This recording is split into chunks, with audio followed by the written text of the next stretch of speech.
इस घोर कलयुग में जहाँ चारों तरफ राग, द्वेष, ईर्ष्या, मान बढ़ाई, मनमुटाव, हिंसा, इन सभी बकवादों का जोर है, दबाव है, प्रेशर है, और उसके बावजूद हजारों की संख्या में हंस आत्माएं अपने गुरु को परमेश्वर मानकर, पूर्ण ब्रह्म परमात्मा मानकर, और ना सामाजिक दबाव का किसी प्रकार से कोई प्रेशर ले रहे हैं, ना किसी प्रकार की लोकलाज को मान रहे हैं, बस अपनी आत्मा का कल्याण देख रहे हैं और गुरुदेव भगवान की खुशी देख रहे हैं। क्योंकि गुरुदेव भगवान स्वयं कबीर परमेश्वर हैं और ये परमात्मा इस 21 ब्रह्मांड में, इस गंदे लोक में बिजनेस करने नहीं आते, कोई और काम धंधा करने नहीं आते। इनका केवल एक ही टारगेट होता है कि जितनी ज़्यादा हो सके और कम से कम समय में अपनी विशेष प्यारी आत्माओं तक ये संदेशा पहुंचा दूं, तत्व ज्ञान पहुंचा दूं, और हर प्रकार से उनको तैयार करके और शतलोक ले चलूं।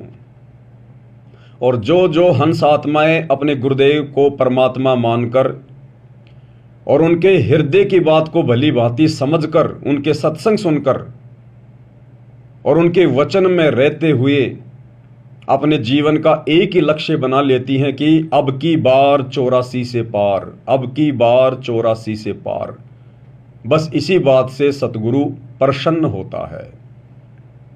तो उन आत्माओं का फिर गुरुदेव के अकाउंट में एक विशेष लेखा लिख दिया जाता है। क्योंकि भाइयों और बहनों, हम वापस सतलोक कब जाएंगे, कब हमारा वो समय आएगा, आप और हमें नहीं पता। लेकिन गुरुदेव भगवान अंतर्यामी, सबका लेखा जोखा रखने वाले, इन्होंने पहले ही लिखा हुआ है कि कब किस आत्मा की सजा पूरी होगी। क्योंकि हम यहाँ 21 ब्रह्मांड में सजा भोगने के लिए आए हुए हैं। सृष्टि रचना के माध्यम से हम सबको पता चल चुका है कि सतलोक में हमने क्या बहुत भयंकर गलती की थी। हम पतिव्रता पद से नीचे गिर गए थे। हम अपने परमपिता परमेश्वर को ना पहचान कर, ना जानकर, और इस काल के ऊपर, ज्योति निरंजन के ऊपर आस्था लगा बैठे थे। और ये हमें यहाँ बहला फुसलाकर, मीठा लोभ लालच देकर ले आया। और अब हम यहाँ किस प्रकार से दुखी हैं, महादुखी हैं, ये आप और हमसे बिल्कुल भी छुपा हुआ नहीं है। और अगर छुपा हुआ था काल प्रभाव से, तो गुरुदेव भगवान ने हमें सद्बुद्धि देकर, शास्त्रों से प्रमाण देकर, सत्संग कर करके उस बात से भली भांति रूबरू करवा दिया है। तो भाई और बहनों, गुरुदेव भगवान को पहले से पता है कि किस आत्मा की सजा पूरी हो चुकी है। और इस कलयुग की बिचली पीढ़ी में सतगुरु रामपाल जी भगवान के धरती पर सह शरीर रहते सहते केवल वही आत्माएं पार होंगी जिन आत्माओं की सजा काल लोक से पूरी हो चुकी है। क्योंकि हम यहाँ 21 ब्रह्मांड में जेल में हैं, जेल में, ये सतलोक की जेल है। और गुरुदेव ने बताया सतलोक में यदि कोई आत्मा गलती करती है तो फिर उसको यहाँ जेल में सजा के लिए भेज दिया जाता है। और यहाँ हम चाहे ब्रह्मा विष्णु महेश बन जाएं, वो भी हम सजा भुगत रहे हैं बिना ज्ञान के। तो यदि कोई छोटा सा गांव का सरपंच बन जाए, वो भी अपने आप को बहुत ज्यादा खुशी मानता है, सुखी मानता है कि मेरे बराबर सुखी कोई नहीं है। लेकिन गुरुदेव का तत्व ज्ञान कहता है कि यदि हम यहाँ ब्रह्मा विष्णु महेश की भी पदवी प्राप्त कर लेते हैं, यहाँ के छोटे मोटे राजा महाराजा, प्रधानमंत्री, राष्ट्रपति तो छोड़ दीजिए, अगर हम ब्रह्मा विष्णु महेश की पदवी भी प्राप्त करते हैं तो वो भी हम सजा भोग रहे हैं, सजा। क्योंकि ब्रह्मा विष्णु महेश की पदवी प्राप्त करके हम कितनी बकवाद करेंगे, कितने अपने कर्म फोड़ेंगे, अपनी भक्ति को खर्च करेंगे। जो भक्ति हम मनुष्य जन्म प्राप्त करके इस पृथ्वी लोक पर करते हैं, उस भक्ति की शक्ति को हम ब्रह्मा विष्णु महेश बनकर बकवाद करके, राज्य भोग के, झूठा सुख भोग के काल का, हम उसको बर्बाद करेंगे। और जब हमारे वो पुण्य समाप्त हो जाएंगे, जब ब्लेडर से हवा निकल जाएगी, गुब्बारे से हवा निकल जाएगी, फिर वो गुब्बारा झाड़ियों में जाके गिरता है, कांटे चुभते हैं, फटता है फिर वो। तो ब्रह्मा विष्णु महेश की पदवी प्राप्त करके अपने पुण्य अक्षीण करके फिर हम आत्माएं 84 लाख योनियों में लंबा चक्कर काटने के लिए चले जाते हैं। किसी को नरक में भेज दिया जाता है, किसी को पृथ्वी लोक पर मनुष्य जन्म दे दिया जाता है। तो भाई और बहनों, यहाँ तो ब्रह्मा विष्णु महेश की पदवी भी सजा है, सजा। लेकिन ये सजा हमें कब महसूस होगी? जब हम गुरुदेव की शरण में आएंगे, जब हमें ये तत्व ज्ञान सुनने को मिलेगा और सुनने के बाद गुरुदेव के विशेष आशीर्वाद से जब हम इसको समझने लगेंगे। तो भाई और बहनों, ये वर्तमान कलयुग की पिछली पीढ़ी का समय है। परमेश्वर सतगुरु रामपाल जी भगवान स्वयं सतलोक के राजा, सतलोक के शहंशाह, एकमात्र कायनात के रचयिता 8 सितंबर 1951 से गांव धनाना, जिला सोनीपत, हरियाणा, भारतवर्ष की पावन भूमि पे प्रकट हैं। और हर बार ये परमात्मा अपने आध्यात्मिक ज्ञान के विशेष प्रचार प्रसार के लिए भारतवर्ष की भूमि को ही चुनता है। इसलिए परमात्मा ने इस भूमि की भी भूरी भूरी जो है वो प्रशंसा की है। परमेश्वर ने इसको धन्यवाद दिया है कि धन जननी धन भूमि, कि वो माता भी धन्य जिसने भगत को जन्म दिया, और वो धरनी यानी वो धरती भी धन्य जहां भगत का जन्म हुआ। इसीलिए भाई और बहनों, भारत देश हमेशा से जगत गुरु रहा है, पूरे विश्व को आध्यात्मिक ज्ञान देता है। क्योंकि ये भूमि गुरुदेव के आशीर्वाद से, क्योंकि परमात्मा सतयुग से ही यहां पर आना शुरू कर देते हैं, भिन्न भिन्न रूप धारण करके आत्माओं में भक्ति प्रवेश जो है वो करवा देते हैं। और उस भक्ति की शक्ति से यहाँ पर ऋषि मुनि बनते हैं, भगत आत्माएं बनती हैं, धर्म करती हैं, यज्ञ करती हैं, वेदों अनुसार साधना करती हैं, जिस कारण से काल अन्य देशों की तुलना में भारतवर्ष की संस्कृति को ज्यादा नहीं बिगाड़ पाता है। जिस प्रकार ये पश्चिमी देशों की संस्कृति, जहां पर लोग नंगे होकर घूमते हैं, ना कोई माता पिता की शर्म है, ना कोई व्यवहार उनका अच्छा है, केवल अपना स्वार्थ ही है। लेकिन परमात्मा भारतवर्ष की भूमि को जो है वो बचा के रखते हैं भक्ति की शक्ति से। इसलिए काल ज्यादा कुछ यहां बिगाड़ नहीं पाता है। और आने वाला जो विनाशकारी समय है, हम जिस युग परिवर्तन के दौर से गुजर रहे हैं, इस युग परिवर्तन के समय में वैसे घमासान तो मचेगा ही मचेगा, इसमें तो कोई दो राय नहीं है। क्योंकि जो भक्तिहीन प्राणी हैं, जो भक्ति के योग्य आत्माएं नहीं हैं, उन आत्माओं को यहाँ से जाना पड़ेगा, ताकि आने वाले समय में वे आत्माएं आप और हमें डिस्टर्ब ना करें, आप और हमारी भक्ति में कोई बाधा उत्पन्न ना करें। तो उन आत्माओं को तो यहाँ से किसी भी कारण से जाना पड़ेगा। तो 2028 युग परिवर्तन का समय गुरुदेव ने निश्चित किया हुआ है, पूर्व निर्धारित है, और बवंडर मचेगा। क्यों मचेगा? क्योंकि गुरुदेव भगवान ने कोशिश की सन 1993 से गांव-गांव जाकर लोगों को समझाकर। अब गुरुदेव ने केवल एकमात्र भारत को थोड़ी समझाना है, पूरे विश्व में उन्हीं की आत्माएं हैं। तो गुरुदेव भगवान ने फिर अपनी वचन शक्ति से आप और हमें सोशल मीडिया दी। ये विज्ञान धीरे धीरे गुरुदेव भगवान के आशीर्वाद से आगे बढ़ने लगी। क्योंकि आप देखिए भाई और बहनों, जो कलयुग का जो ये दूसरा जो ये चरण है, जो पिछली पीढ़ी है, ये 1951 से शुरू हुई है। इस कलयुग का जो प्रथम चरण था वो था जब कबीर परमात्मा, यही सतगुरु रामपाल जी आज से 650 साल पहले बनारस के काशी शहर में लहरतारा तालाब पर एक विकसित कमल के फूल पर शिशु रूप में सह शरीर सुबह ब्रह्म मुहूर्त में प्रकट हुए थे। सन 1398 वो दिन इस कलयुग की जो है प्रथम चरण था, वो प्रथम चरण का दिन था वो। तो सन 1398 से लेकर और जब परमात्मा मगर से अपनी लीला करके सहशरीर सतलोक को गए सन 1518, तो ये जो बीच का समय था ये कलयुग की बिचली पीढ़ी का समय था। अब ये भी देखो भाई और बहनों, आप और हमारे लिए एक बहुत ही अच्छी शिक्षा देने वाला विषय है। कलयुग को स्टार्ट हुए तो 5,500 साल हो गई, लेकिन कलयुग स्टार्ट होते ही कलयुग का प्रथम चरण नहीं माना जाता। कलयुग का प्रथम चरण परमात्मा ने किस समय को सेलेक्ट किया? जितने दिन कबीर परमात्मा यानी 120 साल धरती पर रहे 650 साल पहले, केवल उसी समय को परमात्मा ने कलयुग की बिचली पीढ़ी का समय निर्धारित किया, निश्चित किया। सन 1398 से 1518, उसके बाद वो समय समाप्त हो गया।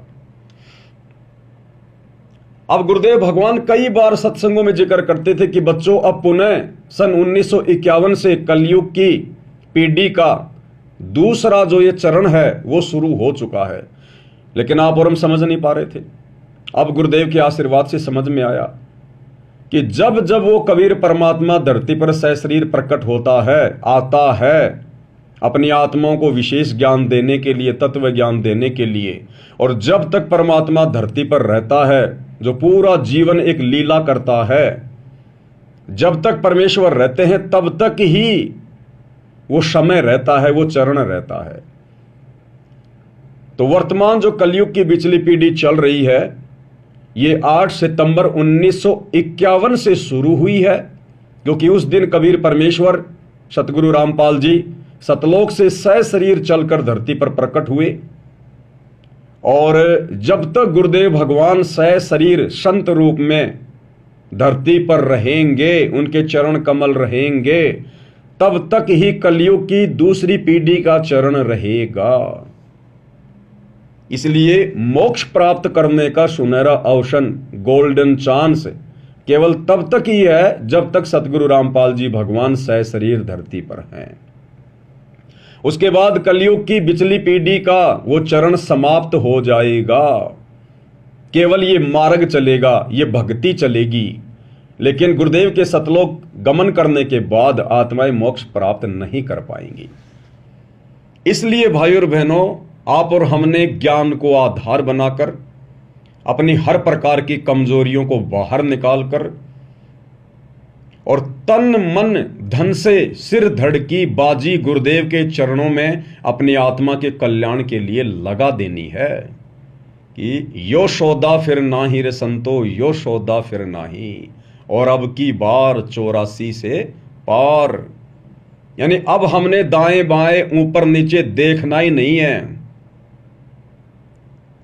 समाज, परिवार, रिश्तेदार, हमने उनकी उन ज्ञान विरुद्ध परंपराओं को, मर्यादाओं को, रीति रिवाजों को देखना ही नहीं है। आज भले दुनिया नाराज हो तो हो जाए, 100 बार हो जाए, 1,00,000 बार हो जाए, अब हमने गुरुदेव भगवान को नाराज होने का मौका नहीं देना है। रूठो चाहे जग सारा, पर रूठे ना परमेश्वर हमारा। भाई घर छूटो चाहे जग रूठो, चाहे रूठो ये संसारा हो, कौन सुनेगा मेरी काल लोक में, जय गुरु रूठ गया मेरा हो।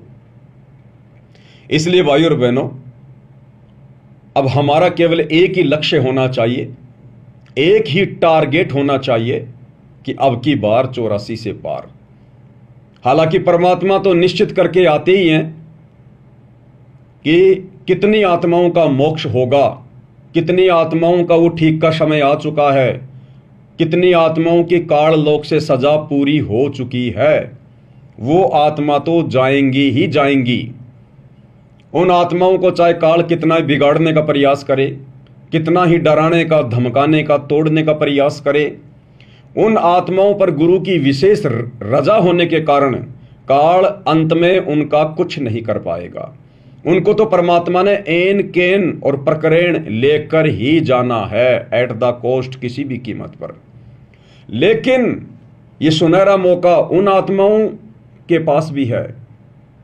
वो आत्माएं भी अपनी सजा कंप्लीट करवा सकती हैं, जिनकी थोड़ी बहुत सजा अभी भी बाकी है, रह रही है। क्योंकि गुरुदेव ने बताया गरीब निर्गुण सरगुण एक है, दूजा ब्रह्म विकार, और निर्गुण साहिब एक है, सरगुण संत विचार। कुछ ऐसी वाणी है मालिक की। यानी ये कबीर परमात्मा सतगुरु रामपाल जी जब निर्गुण रूप में सतलोक में बैठे रहते हैं, सारी सृष्टि का संचालन करते हैं एक जगह बैठकर, उस समय ये परमात्मा इस 21 ब्रह्मांड की आत्माओं को और अक्षर पुरुष के 7 संख ब्रह्मांड की आत्माओं को केवल उनके भाग्य के अनुसार ही सुख या दुख प्रदान करता है। अगर किसी के भाग्य में दुख है तो सतलोक में बैठा हुआ यह कबीर परमात्मा सतगुरु रामपाल जी उसे सुखी नहीं कर सकता। अगर किसी के भाग्य में सुख है तो किसी भी प्रकार का उसको दुख नहीं मिल सकता, जब तक उसके पुण्य हैं, जितना उसके भाग्य में, उसके प्रारब्ध में, उसकी डेस्टिनी में, उसकी किस्मत में परमात्मा ने लिख दिया है वैसा ही होगा।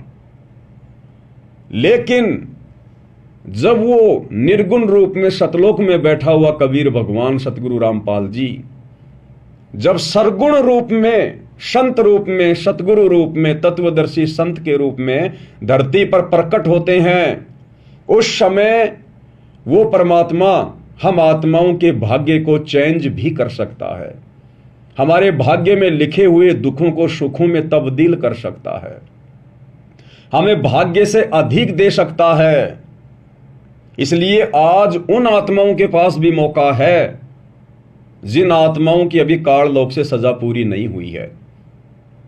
इसलिए हम सभी ने सिर धड़ की बाजी लगानी है, क्योंकि ना तो मुझे पता क्या वास्तव में मेरा समय आ चुका है, क्या ये मेरा लास्ट जन्म है। ये बात ना तो मुझे पूरी तरह से पता है, ना आपको पूरी तरह से पता है। यानी ना तो उन भक्तों को पता जिनकी सजा का समय पूरा हो चुका है, और ना उनको पता जिनकी सजा थोड़ी बहुत पूरी है। इसलिए कोशिश सबने सिर धड़ की बाजी लगाकर करनी है। इसलिए भाई और बहनों, ये अंतिम दांव है, अंतिम चांस है। और इस समय यदि हम रह गए किसी भी कारण से, कारण तो आप और हमारी कमजोरी होगा, दूसरा तो कोई कारण होगा ही नहीं। परमात्मा की तरफ से तो कोई कमजोरी रहेगी नहीं। अगर कमजोरी होगी इस कलयुग की पिछली पीढ़ी में सतगुरु की शरण में आने के बाद, तो केवल आप और हम आत्माओं की रहेगी। तो हमने हर प्रकार की कमजोरी को इस ज्ञान को आधार बनाकर ही और गुरुदेव भगवान को प्रसन्न करके ही पूरा करना है। क्योंकि गुरुदेव कहते हैं इन बातों के पाइए कर सतगुरु नजर निहाल, और राजी कर सतगुरु रूठे नू। हमने जिस सतगुरु को सतलोक में नाराज कर दिया था कभी अनंत करोड़ युगों पहले, जब हमने काल के ऊपर आस्था प्रकट की थी, जब हम पतिव्रता धर्म से उस पद से नीचे गिर गए थे, तो उस समय हमने सतगुरु को नाराज किया था। आज वही सतगुरु कबीर साहेब सतगुरु रामपाल जी धरती पर आप और हमें लेने आए हैं। इसलिए आज हमने उनको प्रसन्न करना है, उस रूठे हुए सतगुरु को पुनः प्रसन्न करना है, राजी करना है, ताकि वे हमें अपने साथ अपने शब्द स्वरूपी विमान में बैठाकर वापस घर ले चलें। जिस घर जाने के लिए, जिस घर की प्राप्ति के लिए, और आज से पहले आप और हम आत्माओं ने ही, जिनका सतयुग में भी जन्म हुआ, त्रेता में भी हुआ, द्वापर में भी हुआ, आप और हम आत्माओं ने ना जाने क्या क्या यत्न और प्रयत्न किए। परमात्मा कहते हैं ना, या गिद्दड़ वाली रात 84, यानी एक गिद्दड़ होता है वो कुएं में गिर जाता है, झेरे कुएं में। अब जंगल में कौन सुने उसकी आवाज, और कुआं भी गहरा, और वो बहुत ज्यादा वो प्रयास करता है बाहर निकलने का, लंबी लंबी वो छलांगा मारता है, या गिद्दड़ वाली रैन 84 आन पड़या हूं झेरे में, ऊंची ऊंची लाई छलांगा यतन किए बहुतेरे में। तो वो गिद्दड़ बहुत ज्यादा यत्न करता है, प्रयत्न करता है, चिल्लाता है, चीखता है कि शायद कोई मेरी मदद कर दे, मैं यहां से बाहर निकल जाऊं, लेकिन वो इतनी ऊंची छलांग नहीं लगा पाता कि कुएं से बाहर निकल जाए, और सुनने वाला भी वहां कोई नहीं। अंत में उसको वहां भूखा प्यासा मरना पड़ता है, उसकी दुर्गति होती है, तड़प तड़प के मरता है वो गिद्दड़ जो जंगल में किसी गहरे कुएं में गिर जाता है। तो आप और हम इस 21 ब्रह्मांड रूपी काल के झेरे कुएं में गिरे हुए हैं। और गुरुदेव ने कहा कि पुण्यात्माओं, सतयुग से लेकर त्रेता द्वापर में युगों युगों तुम लोगों ने इस झेरे कुएं से बाहर निकलने के लिए बहुत यत्न किए, प्रयत्न किए, घर छोड़ा, बाल बच्चे छोड़े, संपत्ति छोड़ी, वैराग्य धारण किया, साधु बने, कभी संत बने, कभी जंगल में गए, कभी गुफाओं में गए, अपना शरीर गाड़ दिया, लेकिन तुम इस झेरे कुएं से बाहर निकल ना पाए, क्योंकि रास्ता नहीं था, मार्ग नहीं था, विकल्प नहीं था। गुरुदेव कहते हैं ना कि लकड़ी की कुल्हाड़ी से यदि आप किसी पेड़ को काटना चाहोगे वो नहीं कटेगा, इम्पॉसिबल। उसके लिए तो लोहे की तीखी कुल्हाड़ी चाहिए, यानी साधन भी बिल्कुल परफेक्ट चाहिए। इस झेरे कुएं 21 ब्रह्मांड से निकलने के लिए हमें भक्ति मार्ग चाहिए, सच्चा सतगुरु चाहिए, मार्गदर्शक चाहिए, और वे हमें जो विधि बताएं, जो भक्ति रूपी जो कुल्हाड़ी वो हमें दें, उसके बाद हमने इस काल के पैरों पे जो है वो प्रहार करना है, तब हम यहां से बाहर निकल सकते हैं।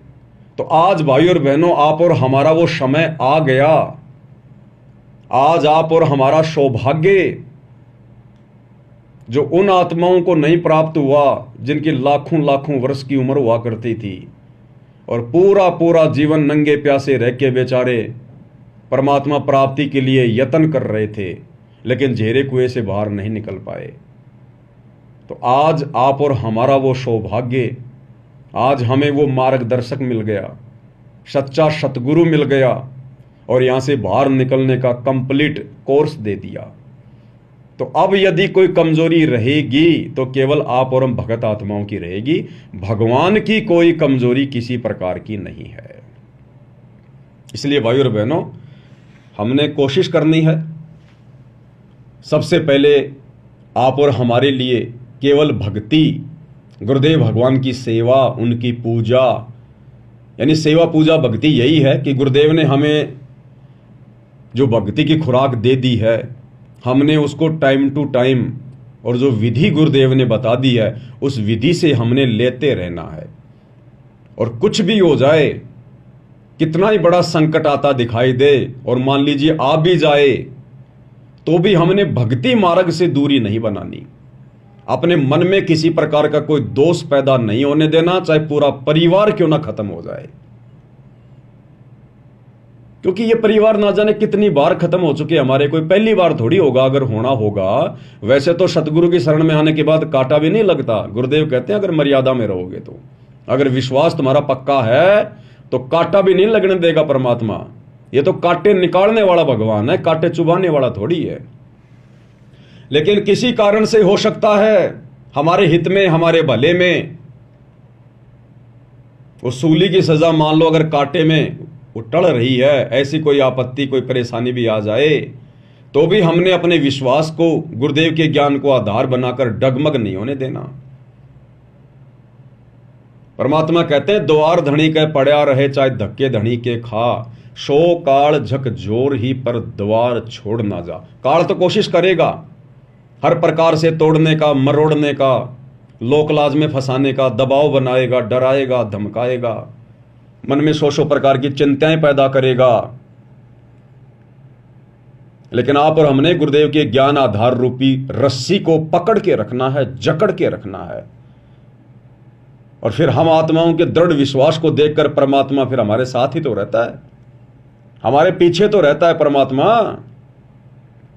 और अपनी वाणी में फिर गुरुदेव कहते हैं जय तू चाले एक कदम, मैं चालूं कदम 60, कि अगर तू भक्ति मार्ग पर मेरे ऊपर विश्वास कर कर ज्ञान को आधार बनाकर अगर तू एक कदम भी आगे बढ़ेगा तो गुरुदेव कहते हैं बेटा तेरे लिए, तेरे भविष्य के लिए, तेरे संकटों का विनाश करने के लिए मैं 60 कदम आगे चलूंगा। 60 कदम जय तू चाल है 1 कदम, मैं चालूं कदम 60। और जय तू हो जा काठ का, काठ यानी लकड़ी, तो मैं हो जाऊं लोहे की लाठ। और साथ में फिर हमें हिदायत भी दे रहे हैं कि जय तू हो जा काठ का, यानी अगर तेरे अंदर जरा भी अहंकार आ गया, अभिमान आ गया, मन में दोष आ गया, अगर तू लकड़ी की तरह हो गया, जरा भी टाइट हो गया ना, जय तू हो जा काठ का, तो परमात्मा कहते फिर मैं तेरा बाप हूं, फिर मैं हो जाऊं लोहे की लाठ। तू अगर लकड़ी बनेगा तो फिर मैं लोहा बन के बैठ जाऊंगा, फिर ध्यान रख लेना। इसलिए भाई और बहनों, गुरुदेव हमें बार बार समझाते कि भक्ति मार्ग पर पूर्णतः सफलता प्राप्त करने के लिए आदिनी के पास है पूर्ण ब्रह्म दयाल, और मान बढ़ाई मारियो बेअदबी सिरकाल। यानी अहंकार का और सतगुरु रामपाल जी भगवान का, इस परमेश्वर का तो खड़ा एक्सीडेंट है, खड़ा एक्सीडेंट।